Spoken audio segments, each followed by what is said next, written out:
Bonjour à tous, ici Astalis et on se retrouve dans cette 32e vidéo consacrée à la résolution des cubes à 6 couleurs. J'ai dans les mains un 7 par 7 dont j'ai réduit uniquement les centres sur les 6 faces, puisqu'il sera question dans cette vidéo de permutation de centres entre deux faces de grands cubes, sachant que j'appelle grands cubes tous ceux qui dépassent la taille du 3 par 3, et donc en particulier ce 7 par 7. Dans la troisième vidéo de cette série, j'ai déjà expliqué en détail comment réduire ces centres sur un grand cube, et en particulier comment résoudre les deux derniers centres complets en échangeant deux centres individuels entre deux faces du cube.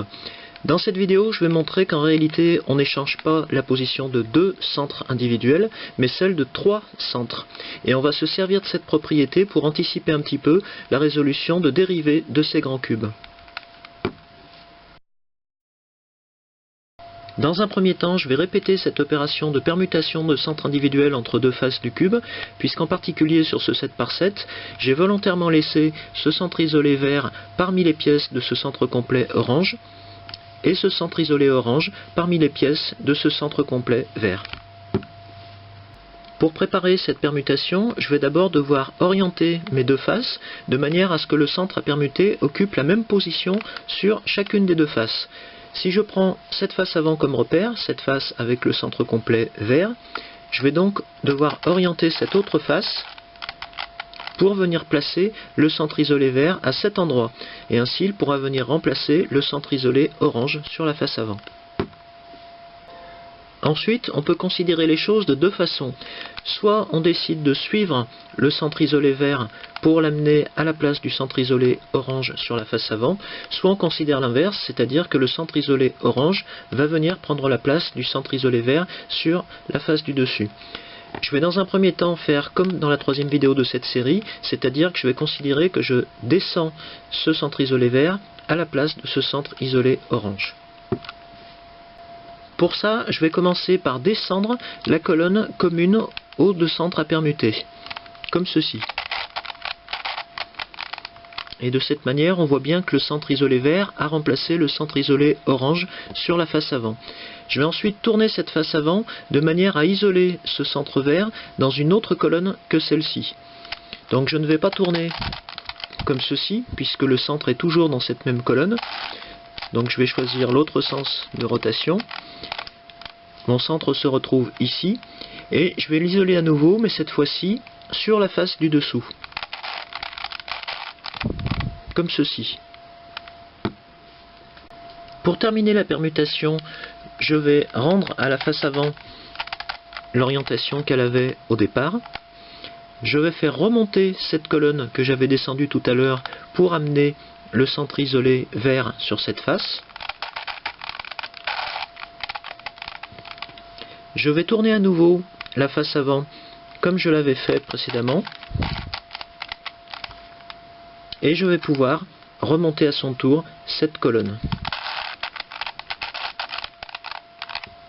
Et de cette manière, on voit bien que j'ai reconstitué le centre complet vert sur cette face et le centre complet orange sur la face du dessus.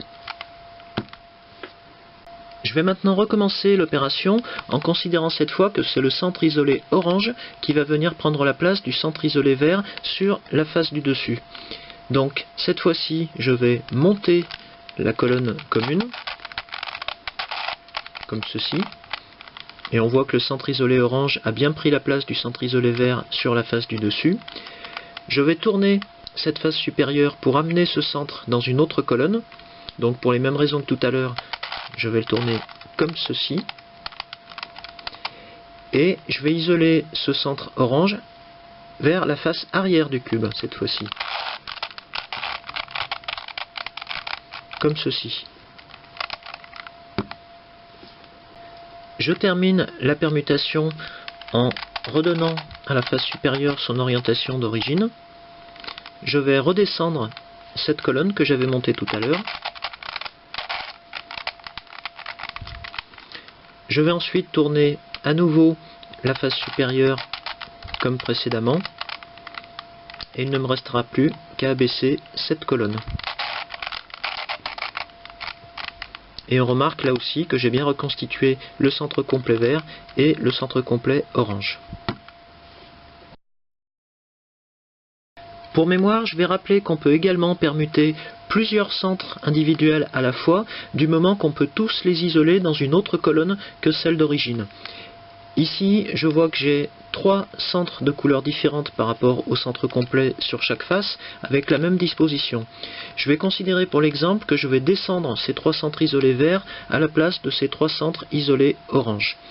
Donc cette fois-ci, je vais descendre non pas une, mais 3 colonnes correspondant à ces 3 centres isolés verts. Je vois qu'en tournant la face avant, comme ceci, je peux les isoler tous les 3 sur une colonne différente de ces 3 là. Je vais les isoler ensemble sur la face du dessous en descendant cette colonne unique. Je vais ensuite rendre à la face avant son orientation d'origine. Je vais remonter les 3 colonnes que j'avais descendues tout à l'heure. Je vais tourner à nouveau cette face avant comme précédemment. Et je vais pouvoir remonter cette colonne unique qui comprend en particulier les centres verts que j'avais descendus tout à l'heure. Et de cette manière, j'ai encore une fois reconstitué le centre complet vert et le centre complet orange. Dans ce nouvel exemple, je vois que j'ai à nouveau 2 groupes de 3 centres individuels à permuter et qui occupent la même place sur les 2 faces. Mais on va voir que je ne peux pas les permuter en une fois, puisque si je descends les 3 colonnes correspondant aux 3 centres individuels verts, je ne peux pas ensuite trouver une orientation de la face avant qui fasse sortir ces 3 centres des 3 colonnes centrales qu'on a utilisées pour les descendre sur la face. Que je tourne de ce côté ou de l'autre, ils occupent toujours une des 3 colonnes qu'on vient de descendre pour les amener sur cette face. Donc dans ce cas précis, je vais repartir de la situation d'origine et je ne pourrai permuter ces 2 groupes de 3 centres qu'en 2 fois, en choisissant par exemple de descendre d'abord 2 des 3 centres du côté gauche ou du côté droit. Si je reviens à mon cas initial, c'est-à-dire celui de 2 centres individuels à permuter entre 2 faces du cube, tout se passe d'après cette démonstration comme si j'avais effectivement réussi à les permuter.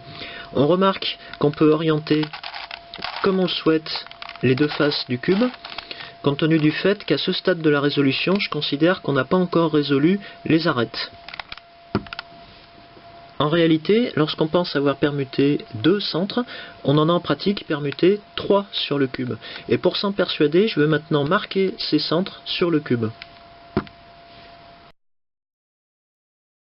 J'ai cette fois-ci devant moi un 7 par 7 entièrement résolu et j'ai marqué 2 centres individuels placés au même endroit sur ces 2 faces que je vais maintenant tenter de permuter sur un cube résolu. Donc si je pars du principe que c'est ce centre vert qui va venir prendre la place de ce centre orange, je commence par monter cette colonne. Je vais tourner la face supérieure pour isoler ce centre vert dans une autre colonne, comme ceci. Je vais ensuite isoler ce centre vert à l'arrière du cube. Je ramène la face supérieure dans sa position d'origine. Je vais redescendre cette colonne comme ceci. Je tourne à nouveau la face supérieure comme ceci. Et je vais redescendre à son tour cette colonne. Et de manière à respecter la disposition originale des faces, je vais orienter la face supérieure comme ceci.